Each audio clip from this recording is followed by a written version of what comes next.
Borderlands 4.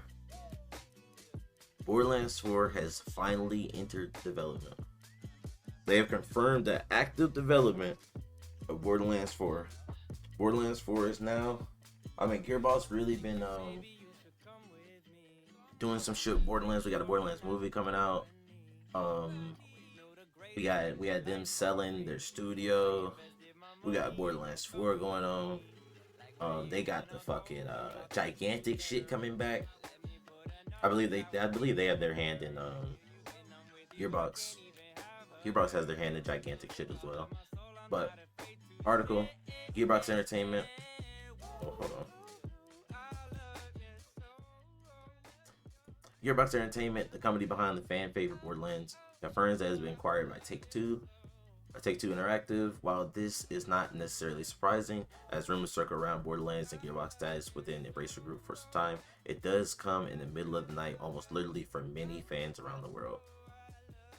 I think many people outside of like the sphere that's not keeping up with like the Borderlands, like who's not in the Borderlands circle type shit, that's not really keeping up with it. I've heard about this for a little bit, just following Mac and his like talking about it. So it didn't really surprise me seeing that it finally went through.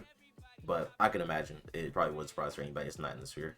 The announcement was straightforward. The image posted on Gearbox socials, founder Randy Pitchford shared as much, commenting that Take-Two Interactive and 2K will take the company to the next level. Of course, what that means remains to be seen, but part of this announcement is the confirmation of the next iteration of the Borderlands franchise is in active development per Take-Two's release on the matter.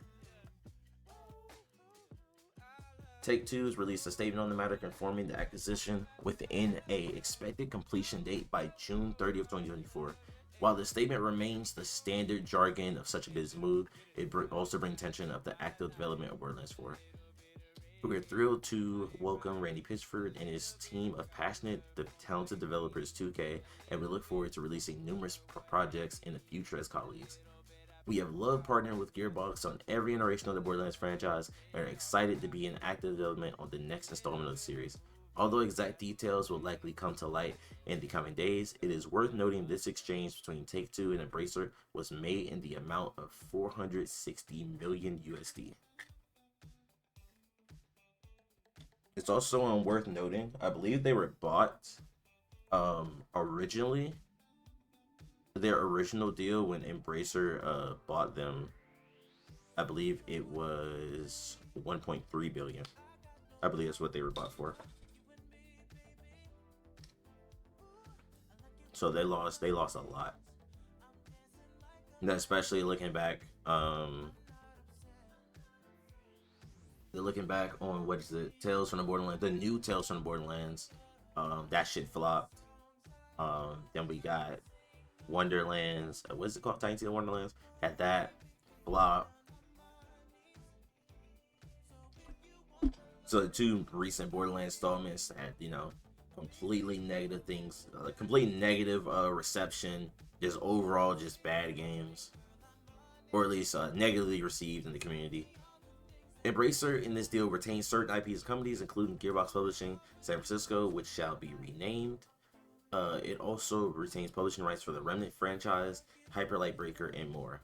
Further details such as what was sold exactly and what was retained are below via market screener. So it just shows what Take-Two has. They got Borderlands, Tiny Tina Wonderlands, Homeworld, Risk of Rain, Brothers in Arms, Duke Nukem, and Embrace Group still has the Gearbox San Francisco office, Cryptic Studios, Lost Boys Interactive, and Captured Dimensions. Not gonna lie, no idea what these three are. No clue what those three are at all. My question is, what do we really want to see from Borderlands 4? Are we really ready for a Borderlands 4?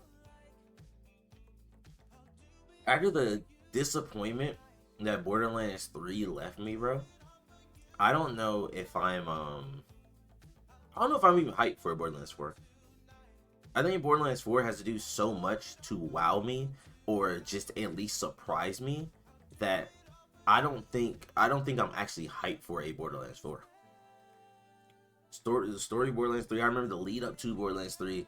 Borderlands 2, you know, being one of the fucking best games at the time. One of the best games ever at the time. Had such an amazing run with all the DLC, all the community support, all that stuff. Um, and then we had pre-sequel. You know, we don't really talk about the pre-sequel that much. You know, it wasn't really as well received, but you know, it was still an okay game.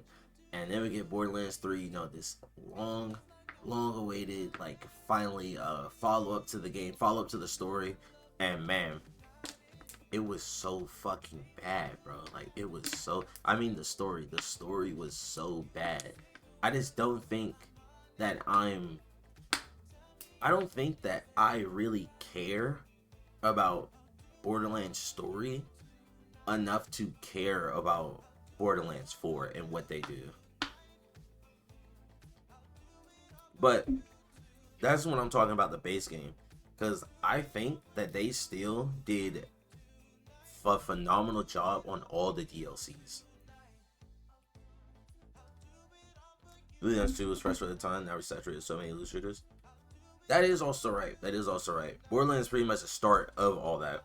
And I think even now, even with the Borderlands 3, I still think they still did do really, really good in regards to their loot and their gameplay loop.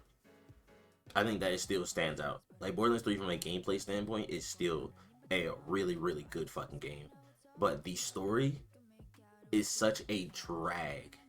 It's so, I'm just not fucking with it, bro. I did not fuck with Borderlands 3 story. I played that shit like, actually I think I played through it like 3 times. I think I played through it 3 times. At least two minimum. But bro, that shit is not for me. I didn't like the fact that vaults weren't as rare as we were led to believe, and we were littered within Borderlands 3. Yeah, and I think for Borderlands 4, honestly, I don't know where the story could go. What is it? We got Lilith. She's died, or is presumed to be dead. Who, I don't even remember who the leader of the fucking Crimson Raiders is now. Isn't it like Tannis or some shit? It's either Tannis or Ava or whatever. They're the leader of the Crimson Raiders. We don't even have the main four in the group anymore. Actually, what the fuck could they do for Borderlands 4? What the fuck could they even do? Because what I'm thinking Borderlands 4 to really take it to the next level is if they turn it into like some MMO or pseudo MMO thing where we've already went to different worlds and stuff, exploring all these vaults and going through all these environments. So I imagine we're not going to stay on one world and just have one vault or whatever. I assume it's going to be another game where we're going to a bunch of more planets and stuff, but it's already something we did, unless we start fucking going through different universes or different timelines or something. But I'm gonna assume that the next game is going to have some form of a MMO or pseudo MMO system. That's what I'm going to assume. I think that would be the next evolution for Borderlands, because we already seen what they can do with the raid things. We've had raids akin to something like fucking Destiny, or like Dungeons from Destiny. We have that in Borderlands 3. We already seen what they can do with that. They have the gameplay style there. Like, they do really, really fucking good on loot and their skill tree, their progression systems, all that stuff. It's just the story that I'm worried about, bro. That's it for me. I'm just really, really fucking worried about the story for Borderlands 3. I mean, for Borderlands 4.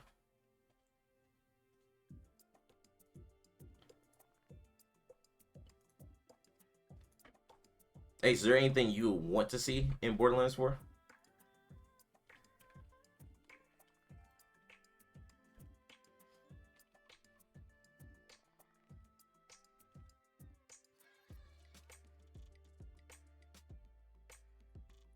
Also, bro, another thing, Borderlands 4, we didn't get any modding support in